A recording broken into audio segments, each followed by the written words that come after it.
Bonjour à tous, alors les deux événements de la semaine, c'est la cotation d'armes et la BCE. On va commencer avec la cotation d'armes, architecture de puce, ça s'est très bien passé, une progression de 25% dès les premières heures de cotation pour cette très belle société qui a levé 5 milliards de dollars. Attention toutefois à la valorisation parce qu'on est sur une valorisation de 30 fois le chiffre d'affaires, donc ça commence à faire beaucoup, mais ça fait du bien au marché de voir qu'une introduction en bourse est réussie. À noter quand même qu'elle a levé simplement 5 milliards sur une valorisation de 50 milliards et qu'elle a fait entrer de gros investisseurs, notamment dans la tech, au capital. L'autre événement de la semaine, et j'ai envie de pousser un coup de gueule, c'est sur la BCE. Pourquoi la BCE a-t-elle encore augmenté ses taux d'intérêt? C'est la 10e fois en l'espace de 18 mois.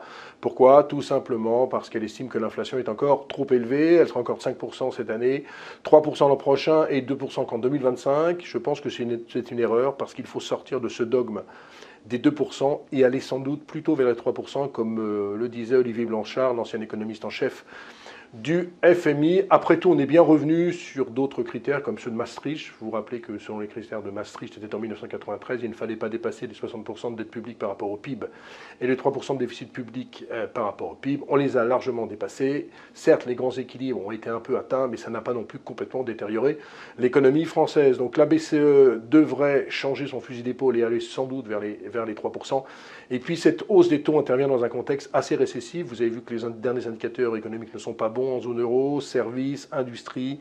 Ça sent la récession, elle est déjà là en Allemagne et en Italie. On y est proche en France, même si on devrait y échapper. Et puis les perspectives 2024 sur la France ne sont pas bonnes, avec une croissance attendue entre 0,5% et 1%.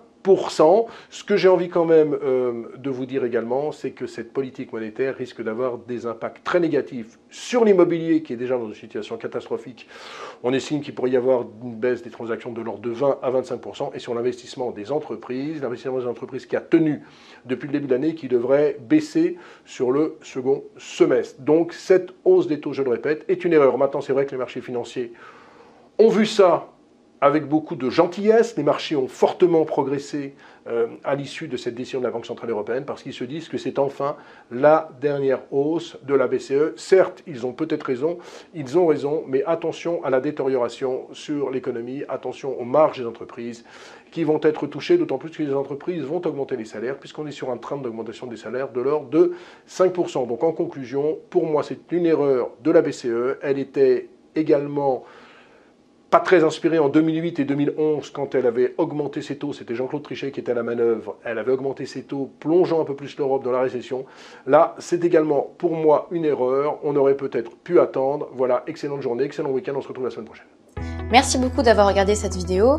N'hésitez pas à réagir dans les commentaires ou à liker et partager cette vidéo si le contenu vous a plu.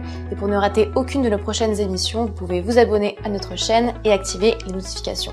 Et pour plus de contenu, n'oubliez pas que le dernier rapport rédigé par nos experts est accessible en cliquant sur le lien de description. On se retrouve tout de suite dans les commentaires et je vous dis à très bientôt pour une prochaine vidéo.